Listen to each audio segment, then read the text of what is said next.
Ce matin, le message là, que j'ai de prévu pour nous n'a aucun rapport avec la fête des mères, mais même pas proche.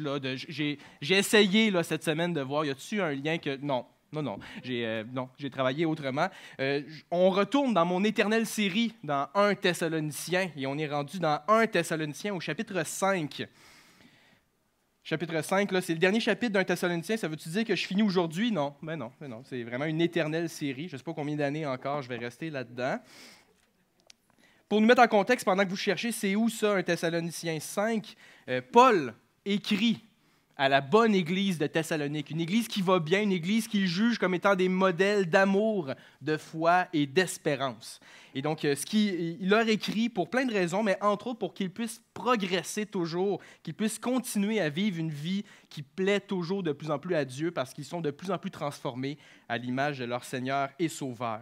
Et quand on arrive dans 1 Thessaloniciens au chapitre 5, Paul envoie une série d'exhortations là, en rafale, où est-ce que chacune de ces exhortations-là, on a besoin de s'asseoir avec un café, prendre 2 heures, puis pourtant, lui, il te garocha d'en face là, comme ça. Et donc, on est là-dedans, dans une série d'exhortations données en rafale. Et ce matin, on va se concentrer sur les versets 19 à 22. Donc, je suis dans 1 Thessaloniciens, chapitre 5. Je vais lire les versets 19 à 22. N'éteignez pas l'esprit. Ne méprisez pas les prophéties, mais examinez toutes choses. Retenez ce qui est bon. Abstenez-vous de toute espèce de mal. Prions.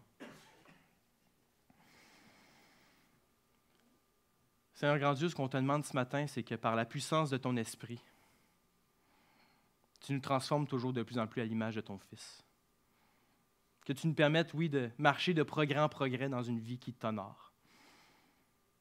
Que tu puisses nous utiliser pour être des instruments de ta gloire.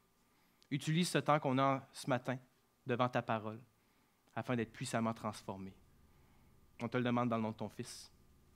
Amen. J'aimerais ça commencer en vous avertissant que ce matin, là, il y a un piège dans la prédication. Un vrai piège qui nous permettrait pas, en fait, là, d'appliquer ce qui est écrit ici dans le passage. Là, faites-moi confiance, là. Je vais vous dire quand est-ce qu'on passe à côté du piège, puis je vais tout faire pour éviter qu'on mette le pied dedans. On va regarder le piège, on va essayer de le comprendre, puis on va voir pourquoi c'est un vrai piège, mais on va tout faire là, pour être sûr de ne pas tomber dans ce piège-là. Même si ça se peut que vous soyez vraiment tenté de mettre les 2 pieds dedans. Ceci étant dit, ne pensez pas que vous allez commencer de même. Hein? Ceci étant dit, ce matin, quand je regarde le passage, je me dis, ouais, ça pourrait être vraiment sensible comme prédication ce matin à cause des thèmes qui sont abordés. Puis non seulement à cause des thèmes qui sont dans le passage, mais à cause de qui qu'on est en tant qu'Église. Je veux dire, l'Église baptiste de Charlesbourg, dans les dernières années, ont fortement évolué. Ça, c'est sans parler des derniers mois. Vous êtes au courant d'à quel point les choses ont fortement évolué là, dans les dernières semaines et dans les dernières années. Et donc, ce matin, ce qu'on est, c'est une série de chrétiens qui viennent d'horizons très différents les uns des autres. Il y en a qui sont nés dans une famille chrétienne, mais il y en a d'autres que non.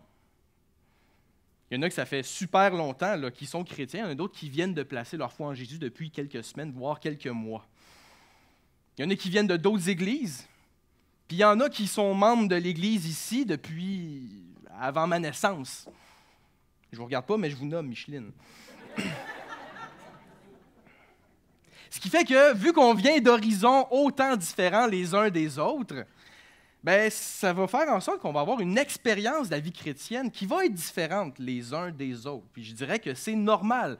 Si on vient de milieux différents, on va avoir des expériences qui sont différentes.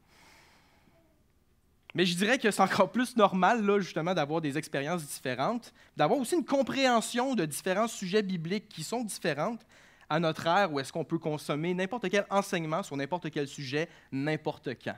Ça, c'est la réalité dans laquelle on est, ce qui fait qu'on va tous avoir une compréhension différente de certains sujets qu'on peut retrouver dans la parole de Dieu. Et donc, moi, je trouve ça sensible de voir au verset 19 qu'on va parler de l'esprit. Hein, y a-t-il un sujet dans la Bible qui entraîne plus d'opinion que l'œuvre du Saint-Esprit dans la vie du croyant?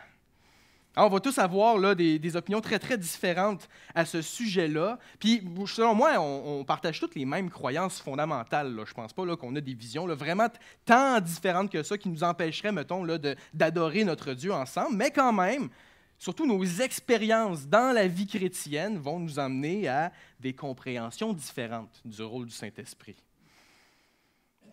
Et donc, ce matin, je vais peut-être juste être sûr qu'on part sur les mêmes bases. J'aimerais ça juste réaffirmer certaines choses sur le Saint-Esprit avec lesquelles on est tous d'accord.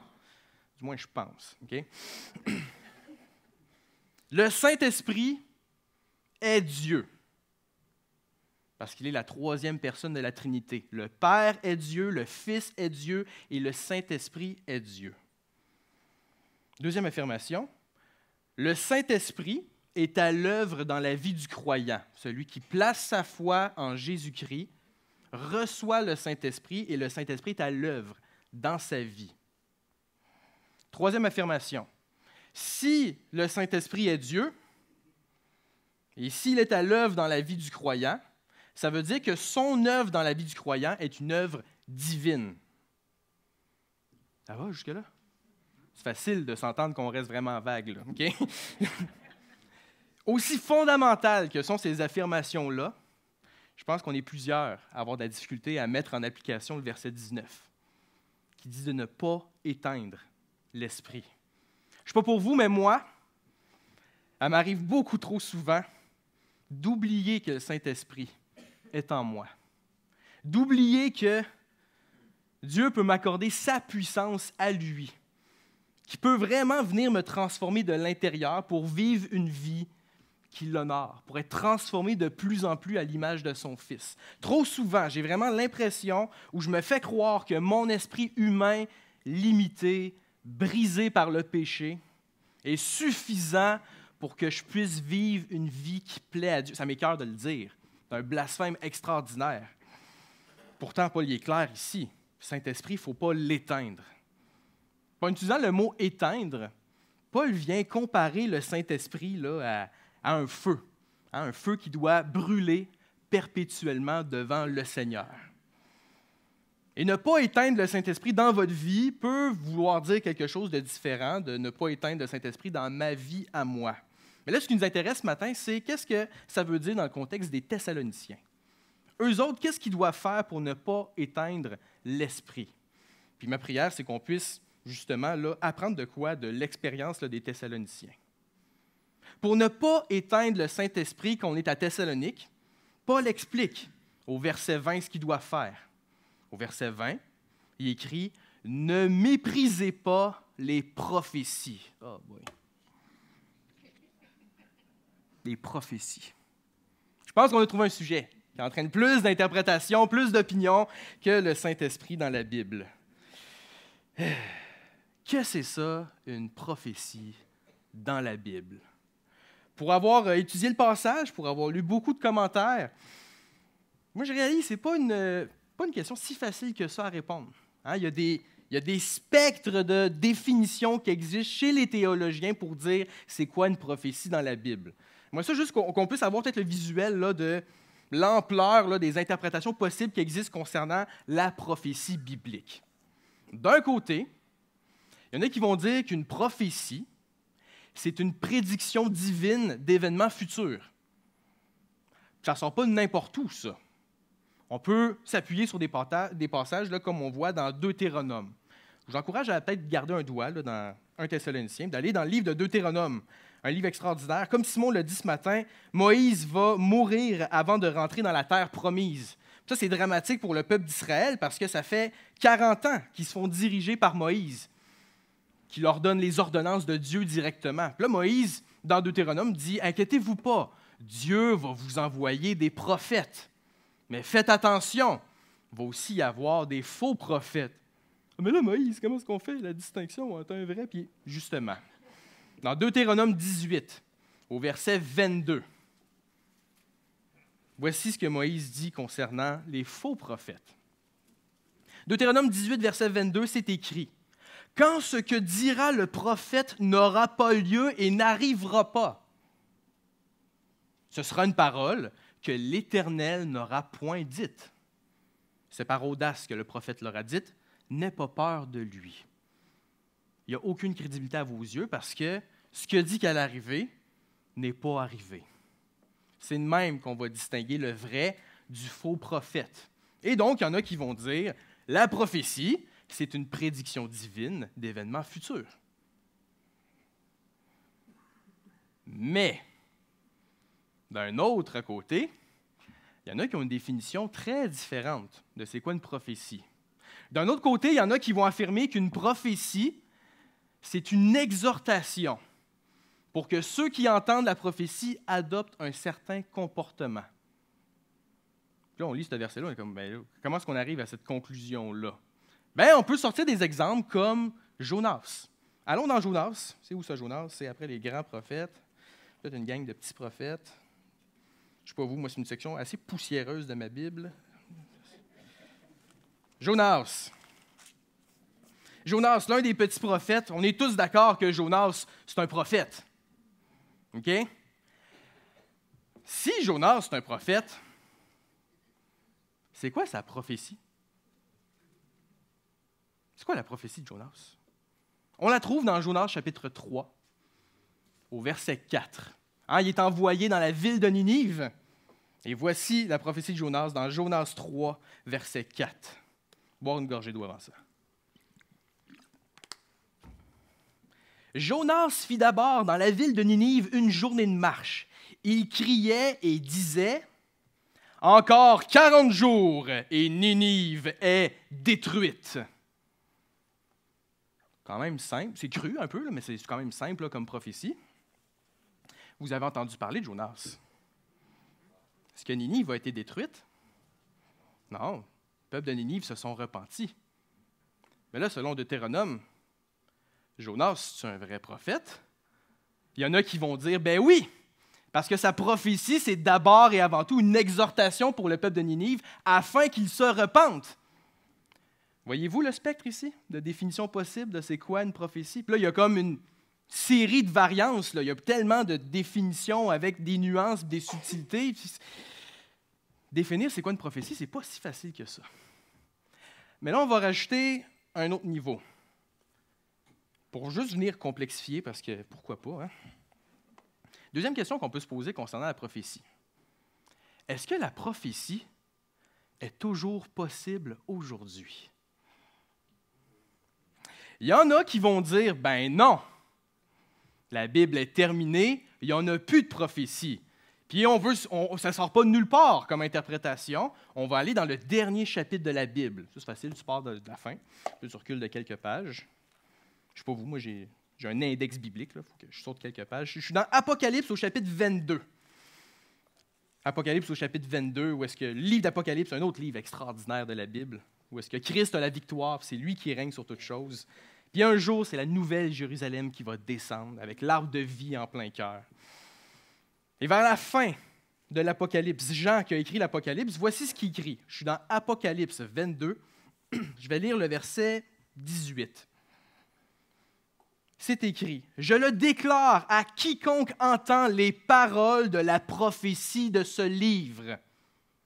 Si quelqu'un y ajoute quelque chose, Dieu le frappera des fléaux décrits dans ce livre. » Puis verset 19, « Et si quelqu'un retranche quelque chose des paroles du livre de cette prophétie, Dieu retranchera sa part de l'arbre de la vie et de la ville sainte décrit dans ce livre. » Alors, c'est clair, vont dire les gens qui vont dire non, la prophétie n'est plus possible. Tu ne peux pas rien rajouter à ce qui est là. Pour les bolés parmi nous, là, on nous dit le canon est fermé, le canon est complet. Si vous n'avez aucune idée de quoi je parle, ce n'est pas grave. La Bible est terminée. Il n'y a plus rien à rajouter, il n'y a plus de prophétie possible. Mais, il y en a d'autres qui vont dire, ben oui, la prophétie est encore possible. Ça ne sera pas de n'importe où. On va se tourner vers des passages comme dans Joël. On retourne dans les petits prophètes. On sait où ça, Joël? Joël, un autre livre extraordinaires de la Bible. Ils sont tous extraordinaires, les livres dans la Bible, mais Joël, là, ça commence avec une invasion de sauterelles, puis le peuple d'Israël capote, puis Dieu dit « Oh boy, vous n'avez pas vu mon jugement, là, vous allez capoter. » Puis parmi Joël, dans ce petit livre, il y a Joël au chapitre 2, où est-ce que Dieu déclare quelque chose d'extraordinaire par la bouche du prophète Joël. Dans Joël, chapitre 2, je vais lire le verset 28. C'est écrit, « Après cela, je répandrai mon esprit sur toute chair. » Juste une pause ici. Dans l'Ancien Testament, le Saint-Esprit était confié à certains individus et dans certaines situations, il était confié à certains individus juste pour un temps. Et donc là, cette promesse-là est vraiment extraordinaire. Ça ressemble beaucoup à ce qui se passe dans l'Église. Tous ceux qui placent leur foi en Jésus reçoivent le Saint-Esprit. Donc je relis là, le verset 28, Joël 2, 28. « Après cela, je répandrai mon esprit sur toute chair. » Fait que là, « Vos fils et vos filles prophétiseront. Vos vieillards auront des songes et vos jeunes gens des visions. » Alors, il y en a qui vont dire, oui, prophétie est encore possible. Dieu est encore capable de parler à ses enfants. Puis selon ce verset-là, il est encore capable de les faire prophétiser. Voyez-vous là, l'ampleur des définitions possibles? Hein? Les opinions qu'on peut avoir à ce sujet-là. Puis la question qu'on a envie de se poser, c'est « Moi, je suis où là-dedans? Moi, je suis... » Et donc là, je vais faire quelque chose. Pourquoi j'essaie de faire ça? Parce que notre but ce matin, c'est de comprendre ce qui est écrit dans 1 Thessaloniciens, chapitre 5. Quand Paul dit « Ne méprisez pas les prophéties », de quoi il parle ici? Donc là, je vais prendre une grande inspiration, puis je vais essayer de définir c'est quoi une prophétie biblique. OK? Permettez-moi de respirer pour une gorgée d'eau aussi. On va se rajouter une gorgée d'eau.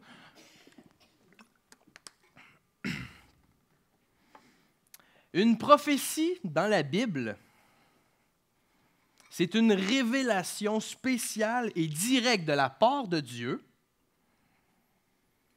Je vais arrêter là. Il n'y aurait pas plus loin que là. Puis il y en a qui se disent « Non, Charles-Étienne, il faut que tu sois plus précis que ça, parce qu'il ne faut pas qu'eux autres ils pensent qu'ils ont raison. Il faut que tu viennes définir c'est quoi une prophétie dans la Bible avec plus de précision. » Je pense pas. Je pense pas qu'on a besoin de plus que ça. Parce que là, on pourrait passer des heures là, à définir les termes, exposer, réfuter, interpréter, pour avoir une définition claire, puis essayer de convaincre tout le monde d'une définition précise de c'est quoi la prophétie. Avertissement, il est là le piège de ce matin. Parce que je pense que si notre but ce matin, c'est d'être satisfait par une définition d'un terme, on passe à côté du but du passage de ce matin, qui est de le mettre en pratique pour marcher de progrès en progrès dans une vie qui honore Dieu. Je pense que pour appliquer le passage, on n'a pas besoin d'une définition claire de c'est quoi une prophétie. On a besoin de comprendre ce que Paul dit au verset 21, quand il dit « Mais examinez toutes choses. » Il y en a qui vont faire « Wow, Charles-Étienne! » Parce qu'au verset 20, il dit « Ne méprisez pas la prophétie. » Fait qu'il faut vraiment que je comprenne c'est quoi la prophétie si je ne veux pas la mépriser. Ouais, non, je ne suis pas si sûr que ça, moi. Je ne suis pas si sûr que ça. Parce que Paul, ici, il n'est pas en train de décrire là, comme un docteur qui donne un cours de théologie. Il est en train de décrire comme un pasteur qui veut prendre soin des âmes des brebis qui lui sont chères. Quand il leur écrit « Ne méprisez pas les prophéties », il ne donne pas de définition. Il prend pour acquis que les Thessaloniciens savent ce que ça veut dire. Et le plus important, c'est le premier mot du verset 21. Comment il commence ce verset 21? « Mais ». Le mot « mais » fait un contraste flagrant, ce qu'il y avait avant le « mais » puis ce qu'il y a après le « mais ». Vous ne voulez vraiment pas mépriser la prophétie? Faites ce qu'il y a après le « mais », c'est-à-dire d'examiner toutes choses. Donc, si on comprend bien ce que ça veut dire examiner toutes choses, on ne méprisera pas la prophétie. Alors, pour ceux qui veulent une définition plus claire de la prophétie, je vous laisse un instant prendre une inspiration ou deux, puis de demander à Dieu de nous aider ce matin à mettre en pratique ce qu'il nous demande dans ce passage-là.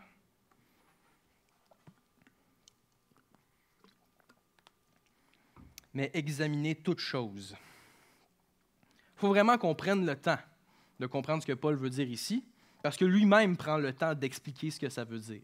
Puis ça, c'est spécial, parce que dans 1 Thessaloniciens 5, il vient garrocher en rafale une série d'exhortations, mais lorsqu'il arrive à examiner toute chose, il prend le temps de ralentir. Puis il prend un verset et demi pour définir ce qu'il veut dire par examiner toute chose. Et selon ce qu'on voit dans le verset 21 et 22, examiner toute chose, c'est d'abord et avant tout d'être capable de discerner ce qui est bon, fin du verset 21, de ce qui est mal, fin du verset 22. Donc, distinguer le bien du mal.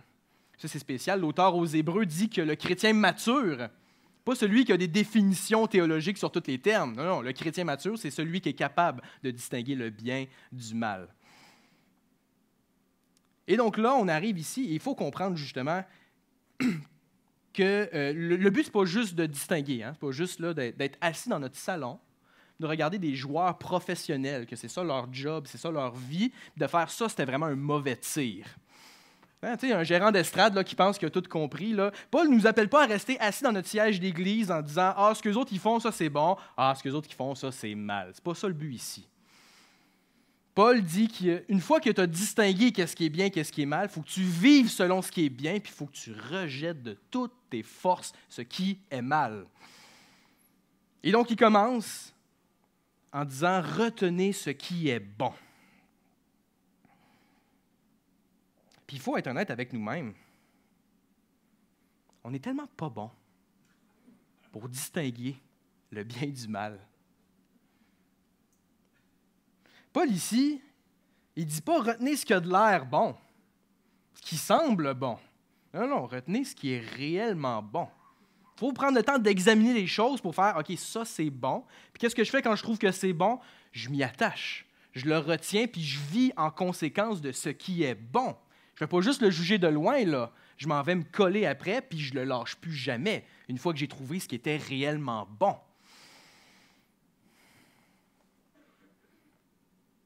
Mais là, Paul nous ramène dans la réalité de notre vie, puis Paul lui-même réalise que la vie est plus complexe qu'on pense.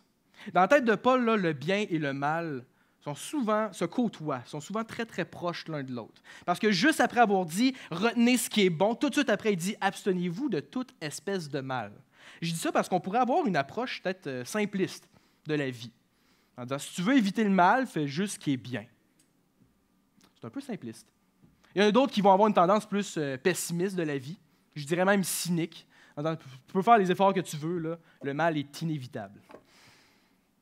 Mais si on approche réaliste de la vie, qui la reconnaît dans toute sa complexité, qui reconnaît qu'un Dieu bon a créé un monde qui a été brisé par le péché, le bien et le mal se côtoient, il faut savoir les séparer pour retenir ce qui est bon, puis se détacher le plus possible de ce qui est mal. Les deux se côtoient. Et donc, une fois que j'ai distingué le bien du mal, Paul dit de s'en abstenir. L'abstinence, c'est de même pas y goûter. Puis je pense que c'est important de se le rappeler dans un monde qui nous dit « tant que tu n'y as pas goûté, tu ne peux pas juger ». Nous, on est appelés à vivre non par la vue, non par l'expérience, mais par la foi. Si Dieu dit que quelque chose est mal, tu n'as pas besoin d'aller le tester pour confirmer ce que Dieu t'a dit. Abstenez-vous de toute espèce de mal. Mais là, on pourrait malheureusement jeter le bébé avec l'eau du bain. Là. À toute fois que je vois quelque chose de mal, bien là, je me tiens à un jet de pierre de tout ça. Puis là, je vois autre chose de mal, puis là, je me recule encore. Puis là, je vois autre chose de mal, puis je me recule encore. Puis là, je finis comme un moine au Moyen Âge, dans son monastère, exclu de la société, pour être loin de toutes les tentations du monde. Parenthèse sur les moines. Les moines eux-mêmes écrivaient que même dans leur monastère, loin de la société, ils ne pouvaient pas se séparer du péché qui avait une influence dans leur vie. Non, c'est pas ça. Pas à toutes les fois que je vois le mal, je dois m'éloigner. Non, je dois apprendre à distinguer le bien du mal, retenir ce qui est bon, puis rejeter de toutes mes forces ce qui est mal. Bon, pour être honnête, moi, je suis tanné, là. Je dis bien, bien, mal, mal, bien, mal, mal, bien. Je pense que des exemples concrets pourraient nous aider à comprendre là, peut-être l'ampleur de la tâche ici. J'ai donc 2 exemples à nous proposer ce matin. Là, je tiens à insister, les deux exemples que je vais mentionner, ce n'est pas pour montrer à quel point c'est facile là, d'examiner toute chose. Au contraire, c'est pour réaliser peut-être la grandeur de ce que Dieu nous demande ici, puis à quel point on a besoin de son aide ici. Je vous invite dans le livre d'Exode. Vous serez surpris d'entendre que Exode, c'est un livre extraordinaire de la Bible, où le peuple d'Israël, en esclavage en Égypte, crie à Dieu. Et Dieu se choisit un homme qui s'appelle Moïse. Et il utilise cet homme-là pour délivrer le peuple d'Israël. Et après avoir traversé la mer des Joncs, alors que l'armée égyptienne se fait ramasser par les eaux qui avaient été séparées de Dieu, le peuple d'Israël se dirige vers la montagne du mont Sinaï pour recevoir les 10 commandements. Et en chemin, Moïse va rencontrer son beau-père. Ça fait des années là, qu'ils ne se sont pas vus, donc ils ont comme plusieurs cafés à prendre là, pour rattraper le temps qui a été manqué. Le beau-père de Moïse, c'est tout qu'un personnage. Il est décrit au verset 1 de Exode chapitre 18. Donc là, vous êtes là, oui, on est dans Exode, mais on est où dans Exode? Bien gros, Exode. Oui, Exode chapitre 18. On va lire le verset 1 pour comprendre un peu, là, c'est qui ça le beau-père de Moïse. Exode 18, verset 1, ça dit qu'il s'appelle Jéthro. Qu'est-ce qu'il fait dans la vie? Il est sacrificateur de Madian. Il est le beau-père de Moïse, puis lui, il a appris tout ce que Dieu avait fait en faveur de Moïse et d'Israël, son peuple. Il a appris que l'Éternel, Yahweh, avait fait sortir Israël d'Égypte.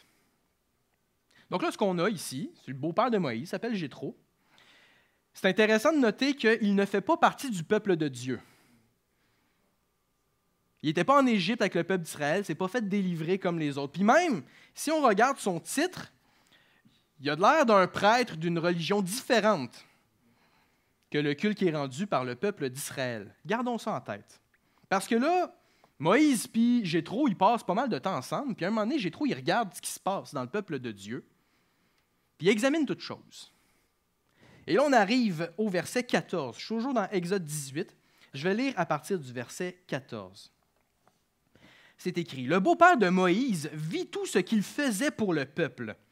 Et il dit, « Que fais-tu là avec ce peuple?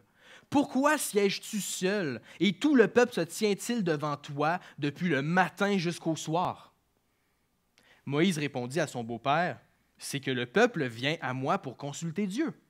Quand ils ont quelque affaire, ils viennent à moi, je prononce entre eux et je fais connaître les ordonnances de Dieu et ses lois. » Le beau-père de Moïse lui dit, « Ce que tu fais n'est pas bien. Tu t'épuiseras toi-même et tu épuiseras ce peuple qui est avec toi, car la chose est au-dessus de tes forces. Tu ne pourras pas y suffire seul. » Si on arrête ici, donc on a quelqu'un qui est à l'extérieur du peuple de Dieu, qui voit le peuple de Dieu, qui voit comment ça se passe, puis il dit, non, ça c'est pas bon, là. Pas la bonne façon de gérer là, ce qui se passe dans le peuple. Le fonctionnement ici, là, il est mal. Et donc, qu'est-ce qu'il fait avec ça? Il ne fait pas juste critiquer de loin. Il va intervenir ici auprès de Moïse. On est donc rendu au verset 19. Jéthro, il dit, « Maintenant, écoute ma voix. Je vais te donner un conseil et que Dieu soit avec toi. Sois l'interprète du peuple auprès de Dieu et porte les affaires devant Dieu. Enseigne-leur les ordonnances et les lois et fais-leur connaître le chemin qu'ils doivent suivre et ce qu'ils doivent faire. Choisis parmi tout le peuple des hommes capables, craignant Dieu, des hommes intègres, ennemis de la cupidité. Établis-les sur eux comme chefs de 1000, chefs de 100, chefs de 50 et chefs de 10. Qu'ils jugent le peuple en tout temps, qu'ils portent devant toi toutes les affaires importantes et qu'ils prononcent eux-mêmes sur les petites causes. Allège ta charge et qu'ils la portent avec toi. Si tu fais ça et que Dieu te donne des ordres, tu pourras y suffire et tout ce peuple parviendra heureusement à sa destination. » Là, ici, Jéthro ne parle pas en tant que prophète. Il insiste vraiment au verset 19 d'écouter sa voix à lui. Et donc, on a un gars qui ne fait pas partie du peuple de Dieu, qui regarde ce qui se passe, puis il dit « Ah, ouais, moi, j'ai une bonne idée pour toi, Moïse. Ça, c'est spécial parce que Moïse, c'est un homme spécialement choisi par Dieu, qui avait reçu des consignes claires de la part de Dieu. Ça dit dans le livre d'Exode là, que Dieu pouvait parler à Moïse comme on parle avec son ami. Ils sont sur le bord de ramasser les 10 commandements écrits du doigt de Dieu lui-même. Puis là, on a un homme de l'extérieur du peuple de Dieu qui va dire à Moïse comment gérer le peuple de Dieu. Moïse fait quoi avec ce conseil-là? Verset 24, ça dit « Moïse écouta la voix de son beau-père et fit tout ce qu'il avait dit. » OK? Après tout ce qu'il a vécu avec Dieu, en Égypte, présentement dans le désert, avec tout ce qu'il va vivre après, Moïse choisit d'écouter la voix de son beau-père. Dieu, il pense quoi de tout ça? On ne le sait pas. On ne voit pas que Moïse a été consulté Dieu pour ça. On ne voit pas non plus Dieu réagir à cette situation. Le lecteur du livre d'Exode est appelé à justement se poser la question, c'est-tu bien ce que Moïse y a fait? Quand je lis le reste du livre d'Exode, je réalise que Dieu réagit très, très, très fort quand quelqu'un n'obéit pas à sa volonté. Et donc son silence ici en dit long quand même, de la part de Dieu. Est-ce que Moïse, ici, a retenu ce qui était bon? Moi, je pense sincèrement que oui. Et ça veut dire que d'examiner toute chose, c'est aussi d'être attentif à ce que des gens à l'extérieur du peuple de Dieu ont à dire.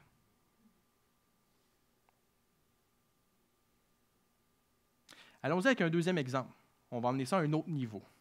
On s'en va dans le Nouveau Testament, dans le livre des Actes. Le livre des Actes, une grosse partie du livre là, tourne autour de l'apôtre Paul et de ses nombreux voyages missionnaires. Et quand on arrive dans Actes chapitre 21, Paul prend une décision. Paul choisit qu'il retourne à Jérusalem. OK. L'affaire, c'est que quand les disciples, les chrétiens, là, entendent parler du fait que Paul retourne à Jérusalem, il y a de vives réactions face à cette décision-là. Et donc, parmi son voyage, il va faire plusieurs escales. Il va arrêter dans la ville de Tyr. Et voici ce qui se passe dans la ville de Tyr. Je suis dans Acte 21 et je vais lire le verset 4. C'est écrit. « Nous trouvâmes les disciples et nous restâmes à Tyr 7 jours. Les disciples, poussés par l'Esprit, disaient à Paul de ne pas monter à Jérusalem. » OK, donc on a les croyants de Tyr, sont poussés par le Saint-Esprit lui-même, puis ils vont dire à Paul, il ne faut pas que tu ailles à Jérusalem. Paul, il fait quoi? Selon le verset 5, il continue son chemin. Est-ce que Paul, ici, est en train d'éteindre l'Esprit? Maintenant, c'est peut-être juste les croyants de Tyr qui capotent ensemble, mais non. Il continue son chemin, puis quand il arrive à Césarée, il y a une autre expérience quand même assez spéciale. Dans la ville de Césarée, là, je suis rendu au verset 10, dans Acte 21, verset 10. « Comme nous étions à Césarée depuis plusieurs jours, attention, un prophète nommé Agabus descendit de Judée et vint nous trouver. Il prit la ceinture de Paul, se lia les pieds et les mains et dit, « Voici ce que déclare le Saint-Esprit. L'homme à qui appartient cette ceinture, les Juifs le lieront de la même manière à Jérusalem et le livreront entre les mains des païens. » Verset 12. « Quand nous entendîmes cela, nous et ceux de Césarée, nous priâmes Paul de ne pas monter à Jérusalem. » OK, là, c'est à 2 reprises. Première fois à Tyr, des chrétiens poussés par le Saint-Esprit vont dire à Paul, « Va pas à Jérusalem. » Rendu à Césarée, là, c'est un prophète lui-même, selon Luc, qui a écrit le livre des Actes, qui déclare quelque chose au nom du Saint-Esprit. Là, tous les croyants vont dire, « Paul, il ne faut pas que tu ailles à Jérusalem. » OK. Devant cette deuxième intervention-là, comment est-ce que Paul réagit? Au verset 13, c'est écrit, « Alors Paul répondit, « Que faites-vous en pleurant et en me brisant le cœur?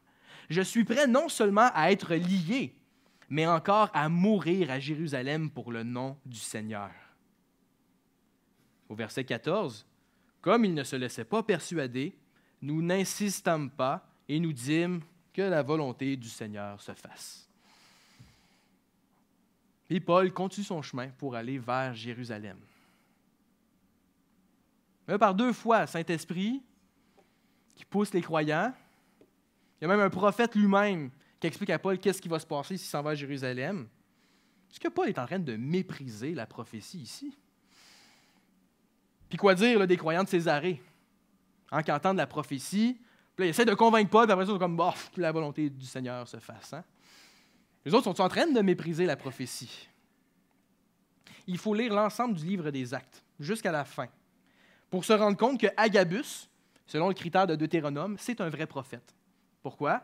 Parce que quand Paul s'est rendu à Jérusalem, ils l'ont emprisonné. Il est passé devant les chefs juifs, puis il est passé devant les chefs romains. Sa prophétie s'est réalisée. Et en passant devant les chefs juifs et devant les chefs romains, Paul a pu témoigner du règne de Jésus et de la gloire qui lui est due. Comme Dieu lui avait dit au début du livre des Actes, en fait, il avait dit à Ananias, en essayant d'aller le convaincre d'aller rencontrer Paul après sa conversion. Donc, tout à coup, cet épisode-là où Paul se fait emprisonner à Jérusalem vient accomplir la prophétie de Dieu lui-même, comme quoi qu'il va être un témoignage devant les Juifs et devant les nations. Donc, si on revient dans Acte 21, quand Paul dit « arrêtez de pleurer », est-ce que Paul a examiné toutes choses et a retenu ce qui était bon? Moi, je crois sincèrement que oui. Donc là, Moïse et Paul, on réalise ces 2 exemples costauds pour réaliser à quel point c'est intense que d'examiner toutes choses, de retenir ce qui est bon et de s'abstenir de ce qui est mal. Puis je nous rappelle que dans notre esprit humain limité, on est vraiment mauvais pour distinguer le bien du mal. On ressemble pas mal à Ève. Il y a un fruit devant Ève. Dieu a dit, si tu manges ça, c'est mal. Elle regarde, puis elle fait, ça a l'air bon de manger ça. Ça, c'est notre esprit l'humain, laissé à lui-même. Vraiment à ça qu'on ressemble le plus. On a vraiment besoin d'une révélation spéciale et directe de la part de Dieu pour être capable d'apprendre réellement qu'est-ce qui est bien et qu'est-ce qui est mal. Donc, comment est-ce qu'on, si on revient dans 1 Thessaloniciens 5, comment est-ce qu'on peut faire réellement pour apprendre à examiner toutes choses? Chercher d'appliquer ce qui est dit dans ce passage-là. Moi, je suis poussé à retourner au verset 19, qui dit « N'éteignez pas l'esprit ». De ne pas sous-estimer l'impact du Saint-Esprit dans la vie du croyant. J'aimerais ça nous rappeler 3 choses que le Saint-Esprit fait dans notre vie pour nous permettre d'apprendre à examiner toutes choses réellement. Si on veut apprendre à examiner toutes choses, premièrement, étudions attentivement la parole de Dieu. Dieu sait parfaitement qu'est-ce qui est bien, qu'est-ce qui est mal. On a donc besoin de sa direction pour distinguer réellement le bien du mal. Puis il faut se rappeler que c'est le Saint-Esprit qui est le metteur en scène de toute la Bible au complet. C'est lui qui inspire chacun des mots qui ont été écrits pour notre instruction et pour notre direction. Et donc, si on ne veut pas éteindre l'esprit pour apprendre à examiner toutes choses, on a besoin d'étudier attentivement la parole de Dieu. Puis laisser Dieu définir qu'est-ce qui est bien, qu'est-ce qui est mal. Deuxièmement, si on veut apprendre à examiner toutes choses, étudions la Bible ensemble, entre frères et sœurs. Parce que le Saint-Esprit ne vient pas juste faire résidence dans ma vie à moi, une fois que je place ma foi en Jésus-Christ. Il vient aussi établir sa résidence dans la vie de chacun de mes frères et de mes sœurs. Si le Saint-Esprit est capable de parler à moi, il est aussi capable de parler à vous. C'est le Saint-Esprit qui nous attire les uns vers les autres, afin que, alors qu'on s'expose à la parole de Dieu, on puisse répandre ensemble d'un même esprit. Avez-vous déjà considéré que peut-être que Dieu veut vous diriger à travers vos frères et vos sœurs? N'ayons pas peur de nous exposer les uns les autres, ce qu'on comprend, ce qu'on ne comprend pas, puis chercher ensemble la face de Dieu. Parce que le Saint-Esprit est à l'œuvre non seulement dans ma vie, mais aussi dans la vie de l'Église. Donc, si on veut apprendre à examiner toutes choses, premièrement, étudions attentivement la parole de Dieu. Et deuxièmement, faisons-le ensemble. Troisièmement, ayons confiance en Dieu. Perdons pas confiance en Dieu. C'est le Saint-Esprit qui nous pousse à répondre à l'appel de Dieu. C'est lui qui nous permet de reconnaître la voix du bon berger. C'est le Saint-Esprit qui nous scelle de son sceau à lui, comme quoi qu'il n'y a rien qui peut nous séparer de l'amour de Dieu, pas même nos erreurs. Avec le Saint-Esprit en nous, on n'est jamais seul. Et donc, on peut avoir confiance en Dieu, comme quoi qu'il veut et qu'il peut nous diriger par l'œuvre de son esprit. Donc, ayons la foi de nous présenter à genoux devant lui, puis de lui demander sa direction. Mais là, ce matin, si vous voulez mettre en pratique dès aujourd'hui ce qu'on voit dans le passage là, la première chose que vous devriez faire, c'est ne pas prendre ma parole pour du cash. D'aller vérifier vous-même si ce que je dis est vrai. Prions. Ah, Seigneur grand Dieu, qui est l'être humain pour que tu lui confies une tâche aussi grande? Sans toi, on ne peut rien faire. On a tellement besoin de ton aide. Je demanderais de garder les yeux fermés puis de prier dans votre cœur. D'abord en remerciant Dieu pour sa parole qui est certaine et digne de confiance.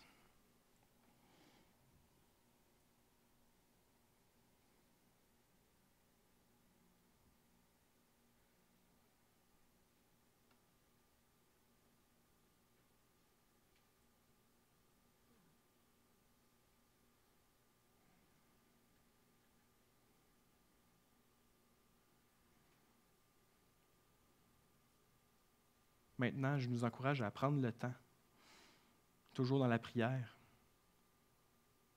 d'adorer le Saint-Esprit pour son œuvre dans votre vie et dans la vie d'Église de Dieu.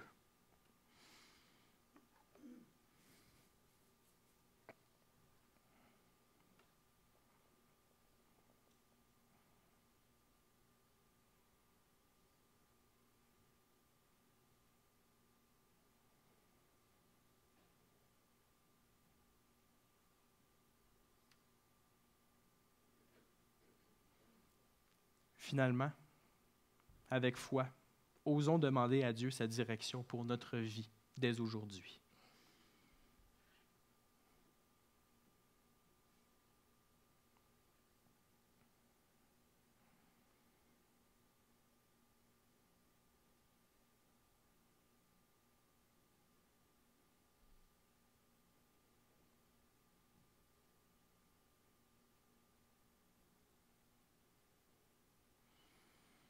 Seigneur grand Dieu, ce qu'on te demande, c'est que par la puissance de ton esprit, tu fasses de nous des adorateurs obéissants. Apprends-nous à retenir ce qui est bon. Apprends-nous à nous abstenir de ce qui est mal. Je te le demande dans le nom de ton Fils. Amen.